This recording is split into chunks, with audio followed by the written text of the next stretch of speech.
لا برا جرا لا يبي كوبا جرا أمان أيوة خنا فرق وجه كيس جرو سجله وسيفودا إن دعاني حواسني ما ورا جد سه إسلالا جرو عشان قلتي بوينسان إركنا فيليس رب بيجنا تجرب نركنا Jadi nama belisan nama bisa aja energi naga saja nih energi nak please. Anak lakukan tu jual itu bisa turun lakos ambara jahatami afurtami sadi turun lakos kumiti. Mijaji kanyata kodu nyuma kan isa itigafata mada isa san tu bisa turun tagale itu media harat kenna turun amma meati akka ambara kesanit namoni dukusatan ambasin dufe isilale jira. Namni waa kan isin jira mee maal keessa jirtan ifanoo jechuun barbaade hawaasni isin dhagaa jira. Wallahi rakkoo akkana waan jira beekna waan jedhayga. Isaa gonkuutu jira wanni mootummaa keessa rakkoon jedhama akkana wanti taa'u jira beekta. Waan kana ta'e fuudhee namni guutuutti taa'u kuraati kana uffatee wasaanii allee qabu akka jiraatu. Rafti yang ada di sana itu saya boleh doa. Begini mana kata itu wallahi. Ini mana ada boleh tak bukan rakori. Kalau tak mana tak apa. Saya pakai seperti umum. Ada yang buat seni dari SM. Karena boleh kan ini. Itu orang jadi seperti itu kan saya boleh sampai sekarang itu akan akan sekarang apa sebenarnya. Cuma jadi jangan ibu. Mewa me nama sirti asa afana marifalli atau me jole berani atu bisme marif nama achi kesa itigafatama nama jechura gare kesan kesa okin gola kesan kesa itigafatama kabdumi me sanawa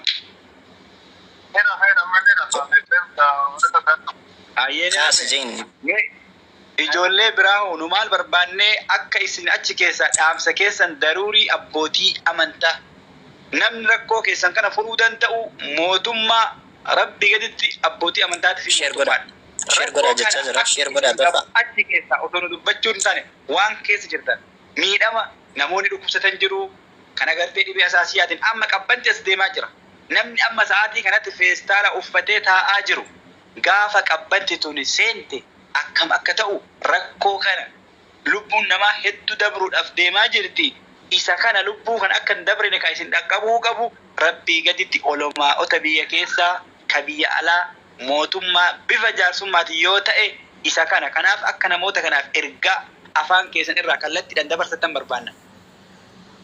Wallahi agartee qorree ilmaan baali inni namaa guutuun gaafii bakka warra boollee nama kan keessaa hojjaatee nama takka nama baasatee isa kun bakka karmaa taa'u jiraatu nama baasatu. Nama kitta namaa fi tokko nama kitta namaa fi tokko jiraan barata keessa. Kanaafuu reedaatime rabbee waa baatu waan godhaadhaa sagalee nu taa'aa fide jedha wallahi. Ati haga hidhamte hagam turte? Wallahi baatii torba fide. Baatii torba. Kaartii dhammoo dhiiroo shabakkaa cufan. Waan baatii torbaa maqaa. Manaa jirti jiddaan jirti. Kaartiin akka rachite. Wallahi kaartiin akka dhingatti sawa dhibbaan guutee majjaan hidhee. Garuu maratti bitu. Manaa keessa jirti jiddaan.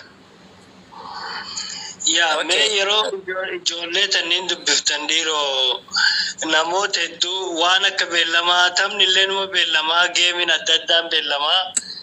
Sagaleen uummata keenya kanaa kun immoo beellama maa dhabeeyanii isinuma warra sagalee ta'u kanallee gaafadha beellama maan goone ijoollee kanas hawaasni akka dhabu hawaasni Mikey Sena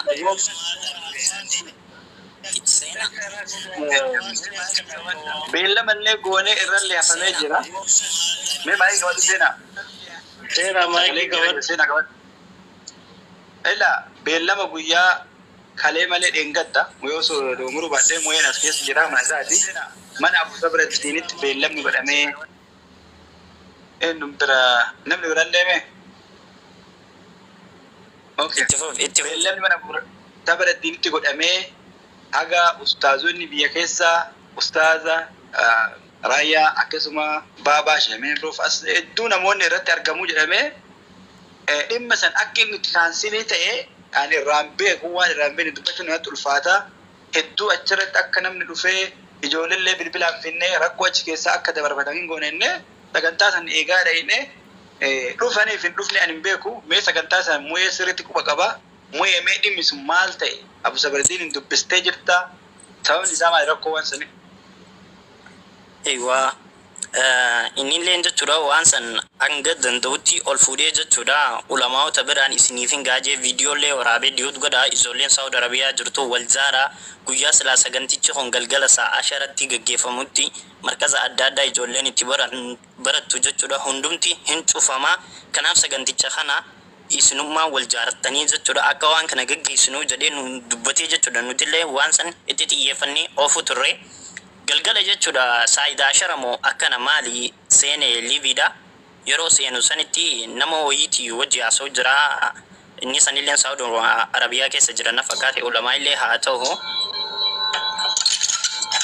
muud qabaddo Jamaal akkasitti nan hojjedhaa jedhee nu mari'atee ulamaa biraan nan gaajee ture galgala akkas jedhee jechuun silaa ganama boroo galgalatti isaan nu qabamu sanitti teekistii wayii naa barreessee ture ustaaz eegu ture naa barreesse mana Muhammad Aljeeziraa jechuudha.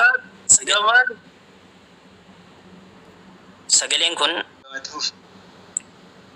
mana Muhammad Aljeeziratti ulamaa'iin gurguddoon baabaan keenya ustaaz Sheekh Amin Ibroo yoo ichitti argamuu baatillee ulamaa'in baay'een kutaa 11 irraa dhufee waa'ee gargaarsa masgida Bilaal Hararii gaggeeffamu jiru irratti gargaarsaaf walitti qabamanii sagantichi jawwaala karaa miidiyaa tiiktookiin liivii irratti kan hojjechaa ture Muhammad Aljeeziraati hojjechuun ture jechuudha.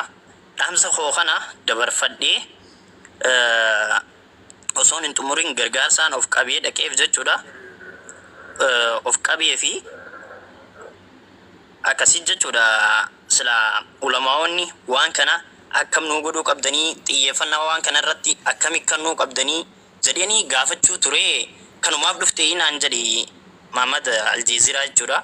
Amma suuricha kana hin gartaa yeroo san liiviirraa naga darbee jechuudha sii galee. Ichi booda ulamaa'ota keenyaaf ergaa gurguddaa kan qabu dabarsuudhaaf yaana sheer nuuf godha. Sagalee ijoollee mana hidhaa isin dhageessisuu yaana sheer godha. Shamarree fi dargaggeessa kan ta'e nuuf dawwalanii isin dhageessifna sheer godha. Azzalaa hin bayina quuqama sabaa quuqama obbolummaa yoo qabaatte obboleessa kiyya sheer godhi harkaan taapitaap godha sheer nuti ol qabatee jechuudha.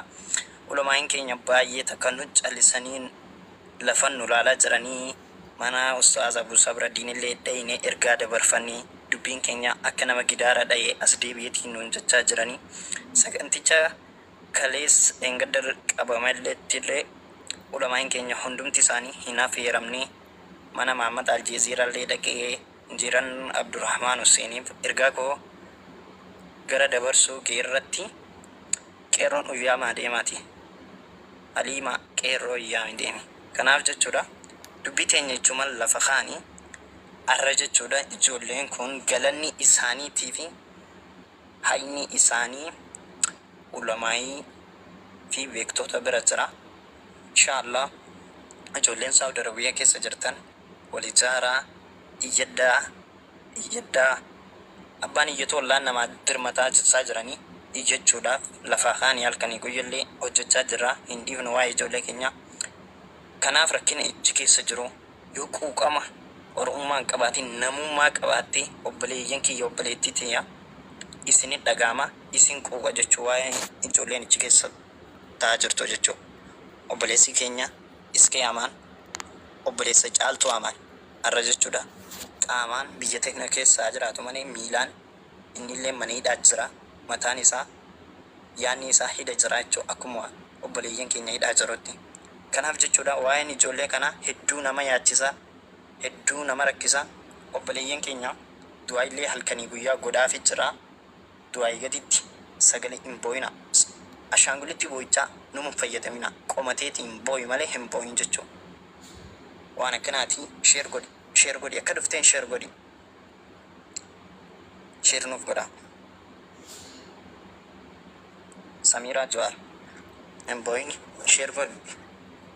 Suusii Jimmaa sheer godha. Akka dhuftanii sheer godha jechuudha. Ijoollee Saawud Arabiyaa jirtuuf ergaa dabarsinuu jira. Sheer nuuf godha akka dhuftanii hin baay'ina. Waan akkanaa tan haasaan hin taa'u akka jirtanitti namoonni biyya biraa jirtanii biyya keessa jirtanii biyya alaa jirtan hundi keessanuu waan tan irratti nu gargaaraa.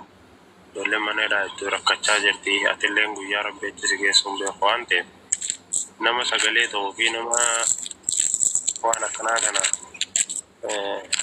haasa'u biyyaa inaadhaa koppilingu sheer godhaa fi hundi keessanuu sheerii fi koppilingu nama bira geessa. Hiduu anillee hanga danda'ametti guyyaa tokko ni jedhee gaafa ishiin naa daawwattee jedhu baasee isinitti ni himaa yeroo bal'aa gaafan argadde saniif hundi keessanuu koppilingi sheer godhaa fi lammaa 72 irra jira 74 irra namni 56 kun akka jirtanitti sheer yoo gootan nama 5 irratti maali koppilingi mee namarratti illee sheer godhaa mee yoo narraa kaasan waan jedhu jettu sagalee isaaniitiin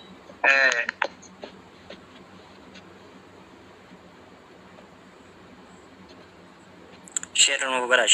Sheer godha jechaa jira. Sheer nuuf godha. Azzala dhuftii ammaas obboleessa kiyyaa hin bahin. Maqaa rabbiitiin isin qabaa jirra hin bahin. Dhaabtaaf godhame koppilinki.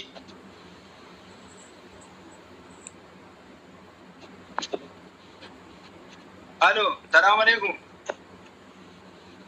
Mee obboleessa kiyyaanii dura beektaa silkii kana biraatti qabataa ture. Amma isittu bitatee ani amma laayivii gubbaa jira isinumaaf sagalee ta'aa jirra. Mee hawaasa Oromootiin abbootii amantaatiin warra asirraa miidiyaa kana fayyadamurraa dhaamsa qabdan sagalee keessa ol fuudhaa sagalee keessa achi qabaa gara miidiyaatti ergaa achi keessa jiru rakkoo achi keessa jiru.